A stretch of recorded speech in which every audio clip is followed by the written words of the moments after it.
My dad started dating my dead mom's sister 3 weeks after the funeral, then kicked me out to give my room to his stepdaughter. But I had the deed my mom left me, and I evicted them all. I'm 17 years old, in my last year of high school, and I still can't believe my own family did this to me. Like, literally 2 months after my mom died of cancer. The truth is, I need to tell this story because up until like 3 weeks ago, I thought I was going to end up on the street, kicked out of my own house by my dad and my aunt, and if it weren't for my grandpa and my cousin Victoria, I honestly don't know where I'd be right now. I guess I should start at the beginning, when my mom got sick, because that changed everything. My mom was sick with cancer for years, like 4 full years of chemotherapy, hospitals, doctors, and all that hell that is watching someone you love waste away little by little. I was like 13 when she was diagnosed, and I basically spent my entire adolescence taking care of her, because my dad, well, he worked all day and said someone had to pay the bills, which I understand. But the thing is, I was the one giving her medicines, the one taking her to the bathroom, when she couldn't walk well anymore, the one cleaning up when she vomited from the chemo. Don't get me wrong, I loved my mom and would have done anything for her, but it was really hard, you know? Seeing your mom like that, so weak, so different from how she was before.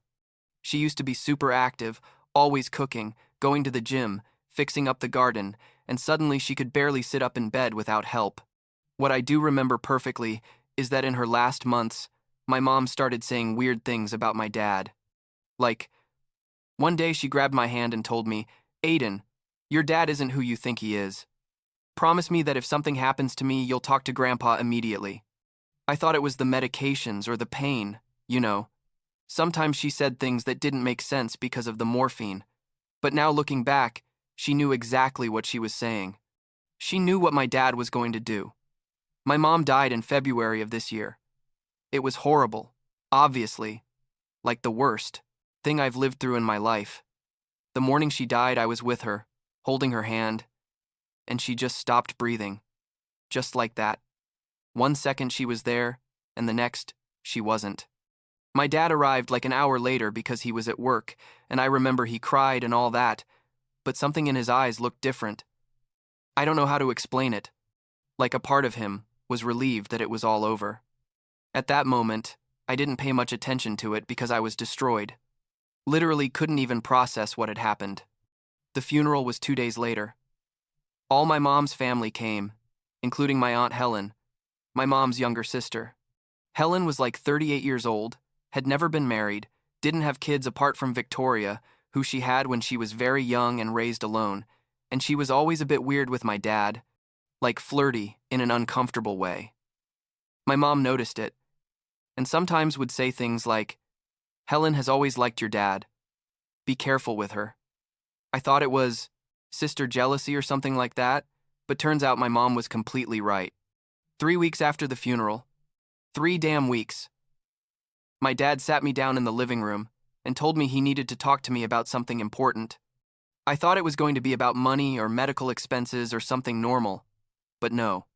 He told me, "Aiden, I know this is going to be hard to hear, but Helen and I have been talking a lot since your mom passed, and we've realized we have feelings for each other. We're going to start dating." I just sat there like an idiot, unable to believe what I was hearing. I said, "Are you serious? Mom's sister, 3 weeks after she died?" And he got super defensive, saying, I didn't understand how lonely he felt, that he needed someone, that my mom would have wanted him to be happy. I exploded, obviously. I yelled at him that he was disgusting. How could he do that to my mom? That Helen was trash for accepting that, and I locked myself in my room. The next few days were a nightmare. My dad started bringing Helen to the house constantly. She acted like she owned the place, moving my mom's things, reorganizing the kitchen, making dinner like it was nothing. I completely ignored her, didn't talk to her, didn't even look at her, and that obviously caused massive tension in the house. My dad kept telling me I needed to be more mature, that I needed to accept his happiness. But how the hell am I supposed to accept that he's dating my dead mom's sister? Where my mom lived and died? Like a month after they started dating, I came home from school one day and Helen was unpacking boxes in the guest room.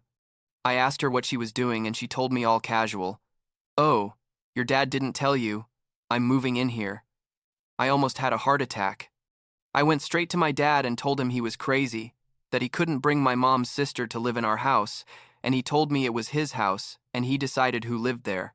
That was the first time I mentioned the house was his, and I honestly didn't know anything about that because I'd never thought about legal stuff or property. I was 17. Why would I think about those things? Things got much worse after Helen moved in.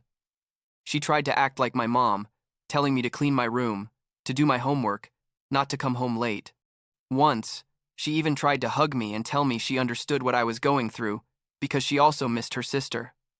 I pushed her away and told her not to touch me, that she wasn't my mom and never would be.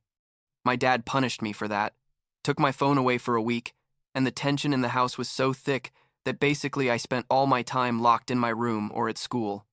2 months after my mom's death, just when I thought things couldn't get worse, my dad called me to the living room again. Helen was sitting next to him, holding hands, and he told me that Victoria, Helen's daughter, was going to move in with us because she needed a place to stay while she started college. Victoria was 19 and had always been cool with me. We were cousins and got along well at family gatherings, but this was different. I told him there was no space, that we only had 3 bedrooms and I needed mine, and that's when my dad dropped the bomb. He told me, "Well, actually, you're going to have to start looking for somewhere to stay because Victoria needs your room and you're almost an adult. It's time for you to be independent."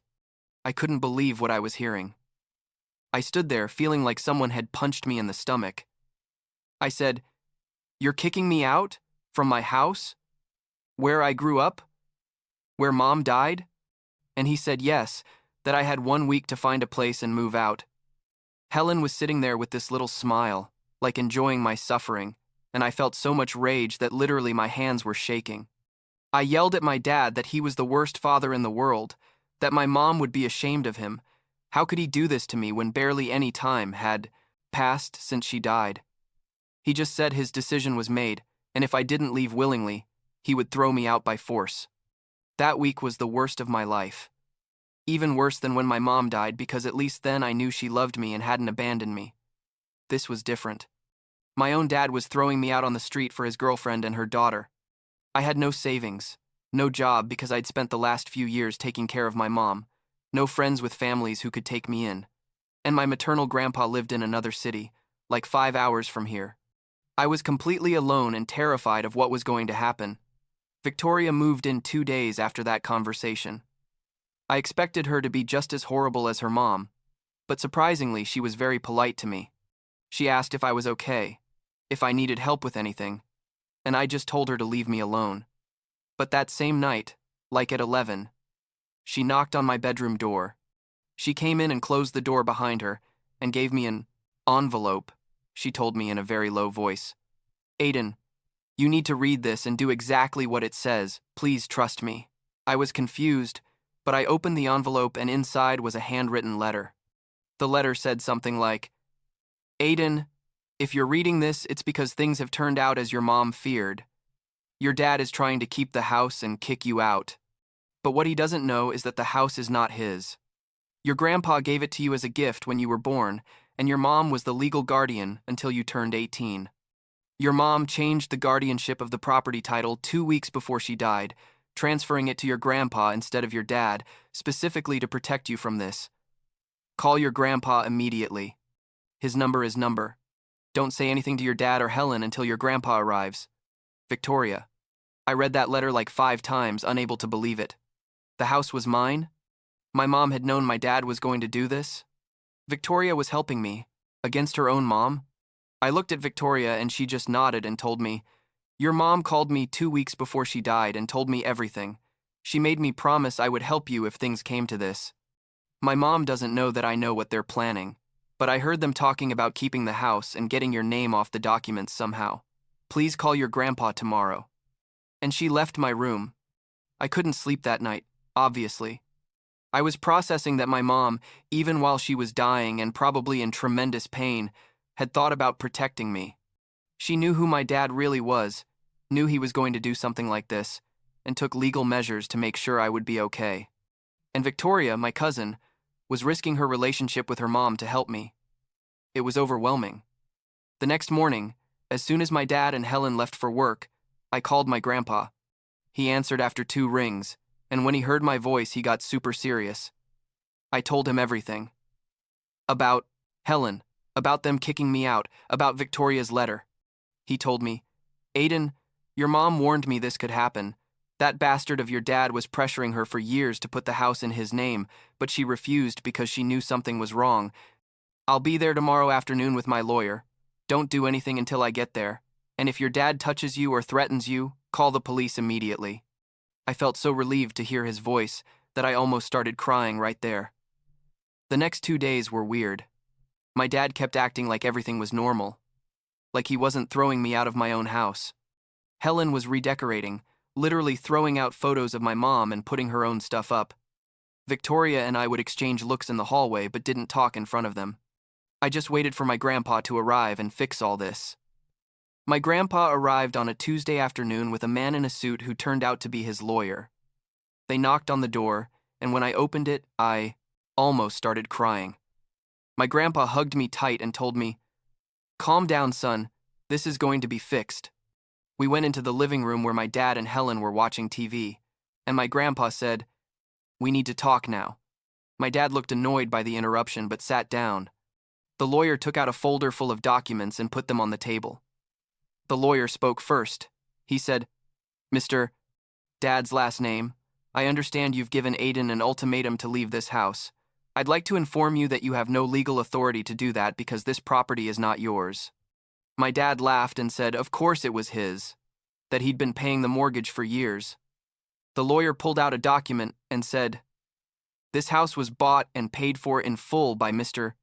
Grandpa 18 years ago as a gift for his grandson Aiden.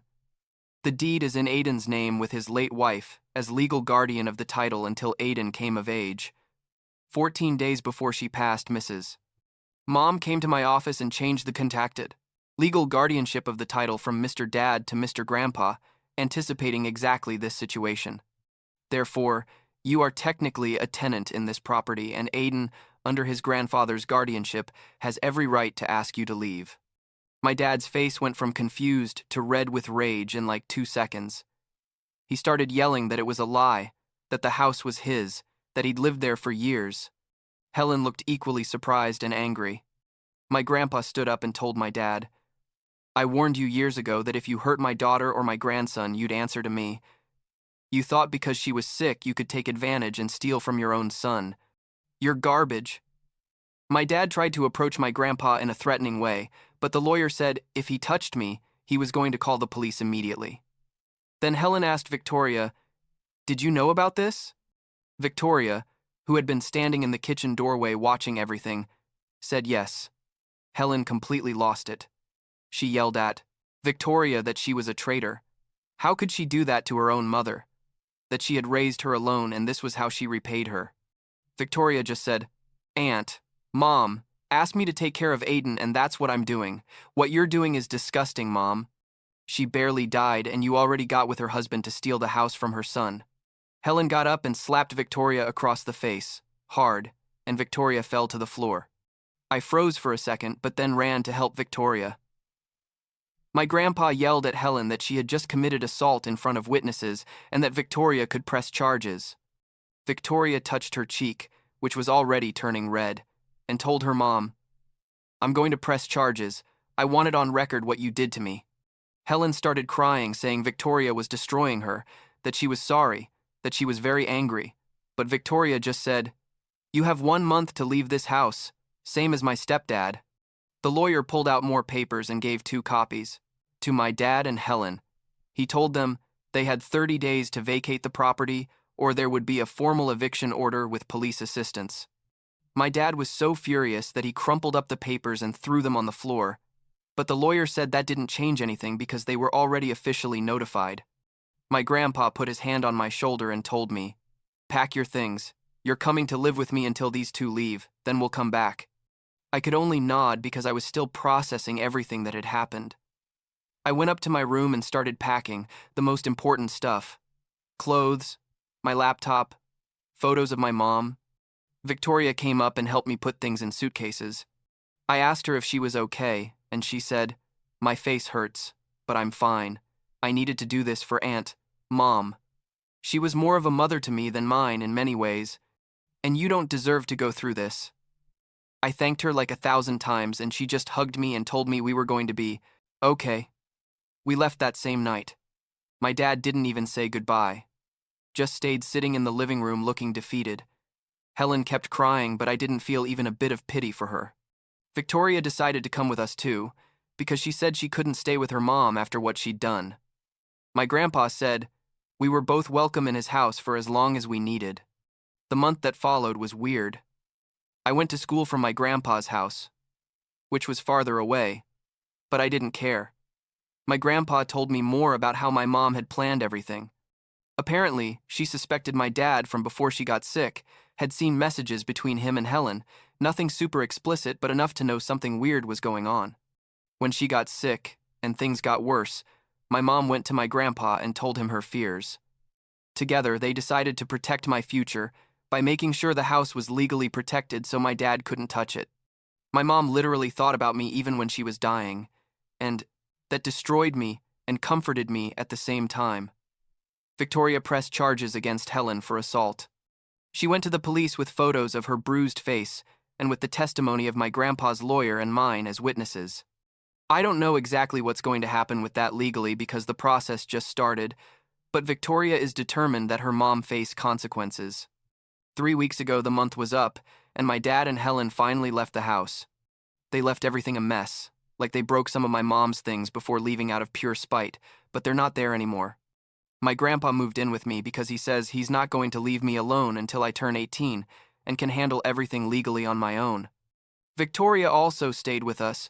She's going to the local university and basically became my older sister. She says she hasn't talked to Helen since that day and doesn't plan to anytime soon. My dad has sent me like 3 messages saying I'm ungrateful, that he raised me and paid for everything, that someday I'll understand that what he did wasn't so bad. I blocked him. I don't want to know anything about him. Helen hasn't tried to contact me either, which is a relief. The truth is, I'm still processing everything. It's barely been 4 months since my mom died, and I feel like I've lived 3 years in that time. I miss my mom every day, obviously, but I'm also so grateful to her for protecting me, even after death. My grandpa is helping me look for a therapist because he says, I've been through too much trauma for my age, and I need to process it with a professional, and I think he's right. Victoria and I talk a lot about everything that happened. She's also going to therapy because the situation with her mom affected her horribly. The other day I was in my room, the same room where I grew up and where my dad told me I had to leave, and Victoria knocked on the door. She came in and sat on my bed and asked me how I was. I told her the truth, that I was confused, angry, sad, relieved, all at the same time. She told me that was normal, that I didn't have to have all the answers now.